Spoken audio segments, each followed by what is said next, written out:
শহরের বুকে তখন রাত নেমেছে, কিন্তু আজকের রাতটা অন্য দিনের মতো নয়। আকাশে জমেছে কালো মেঘ, চারপাশটা কেমন যেন গুমোট। বাস স্ট্যান্ডে একা দাঁড়িয়ে আছেন এক বৃদ্ধ, নাম অনিমেষ সান্যাল। কলকাতার এক নামকরা পাবলিকেশন হাউস গল্পচাইয়ের স্বনামধন্য সম্পাদক। উফ, আজকে মনে হচ্ছে কপালে ভোগান্তি আছে। কাজ ছেড়ে বেরোতে বেরোতে এত রাত হয়ে গেল। আজ আকাশটা কেমন কালো করে আসছে। এ তো যখন তখন ঝমঝমিয়ে বৃষ্টি নেমে পড়বে।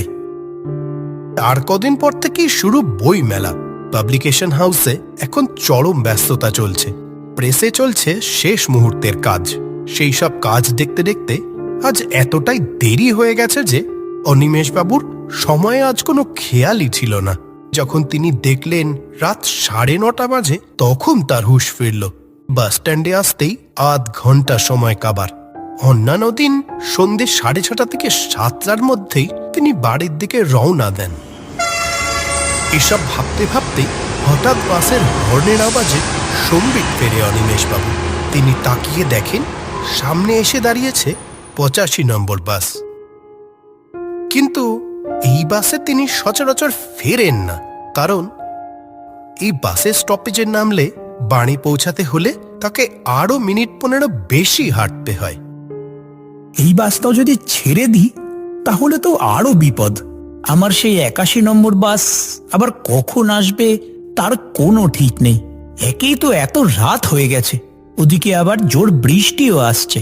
না, বাস থেকে নেমে না হয় মিনিট 15 হেঁটেই বাড়ি পৌঁছাবো। এই ভেবে তাড়াতাড়ি বাসে উঠে পড়েন অনিমেষবাবু।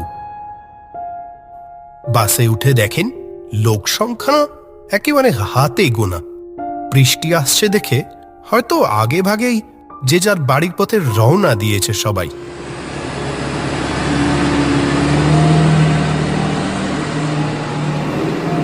বাসের একেবারে পিছন দিকে গিয়ে একটা ফাঁকা সিটে বসলেন অনিমেষবাবু। হঠাৎ তার মনে হলো এত রাত হচ্ছে, বাড়িতে হয়তো সবাই চিন্তা করছে। পকেট থেকে মোবাইলটা বের করে বাড়িতে ফোন লাগালেন তিনি।